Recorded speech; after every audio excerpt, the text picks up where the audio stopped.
Hi,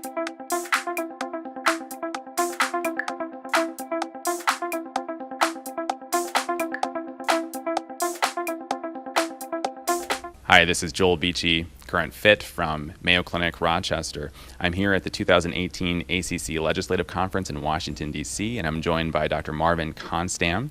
Dr. Konstam is the past chair of the ACC Academic Section and the current Chief Physician Executive Officer for the Cardiovascular Section at Tufts Medical Center. Thanks for joining us today, Dr. Konstam.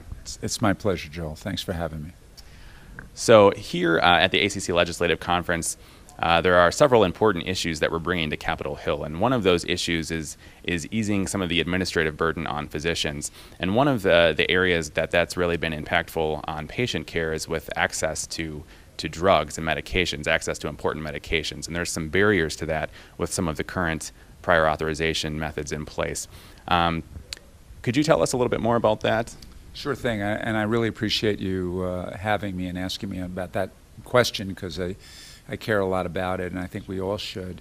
And I think that anytime care that we recommend fails to get to our patients, I think that represents a burden to us, and we have to work toward alleviating that.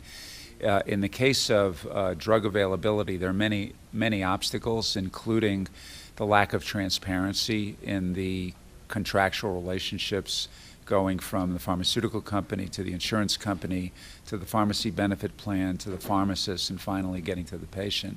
And that in of itself, creates a financial burden to the patient. Specific financial burdens, despite whether or not a patient has insurance, includes co-pays and deductibles, which result in a lot of out-of-pocket expense that many patients just can't afford. And then finally, I think the thing that we face as clinicians the most is the problem of prior authorization, which we see really throughout the practice of medicine, but we certainly see it big time when it comes to prescribing drugs. I guess I have an example of what this means to a patient and a clinician and how complicated things get. So there's a middle-aged woman whom I've been caring for over 20 years. She was a young woman when I first met her, and I began to care for her because she had lymphoma earlier in her life and developed cardiomyopathy, chemotherapy-related cardiomyopathy. So we were able to care for her, gave her all the right medications, got her ejection fraction back to normal, and she led a very complete life. Her biggest joy was going to Bruce Springsteen concerts, so we wanted to keep her going to those Bruce Springsteen concerts. But then, unfortunately, all those years later, she came down with a second malignancy, a sarcoma in her neck that had some metastatic disease associated with it. Now her challenge was getting additional chemotherapy despite her history of cardiac disease.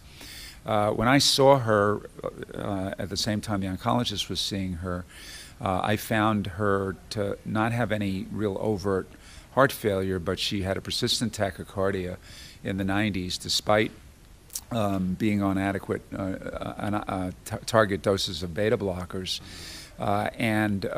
So an obvious thing now that we know is we have a drug, happens to be ivabradine, that can lower heart rate and results in improved outcomes in patients with heart failure.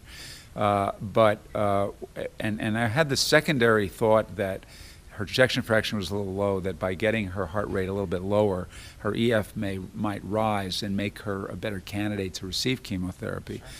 Well, we had a hell of a time getting her that drug. She really wondered whether she should just bite the bullet and pay the exorbitant costs out of pocket to her, which was not going to be trivial, but basically decided that would be prohibitive. So we spent an enormous amount of time, myself, our pharmacists, our administrators, working with the folks who were delivering this prior authorization process, which was the challenge being that they said, well, she wasn't currently symptomatic with heart failure. And I did not think that that was an appropriate reason to deprive her of this drug. Finally, we got it for her, got her heart rate down. She got chemotherapy. She's now cancer-free at the moment, and now is back to enjoying her Springsteen concerts. That's great. But you see how much of a difficulty that is and how much time and effort it takes. Absolutely. Well, thanks so much for sharing that powerful story. I think that really highlights how some of this, how there can be a hindrance to patient care with the drug approval process and the prior approval process.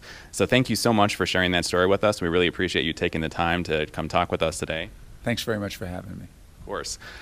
For more videos like this, you can visit us at youtube.com/FITsontheGO. Thanks.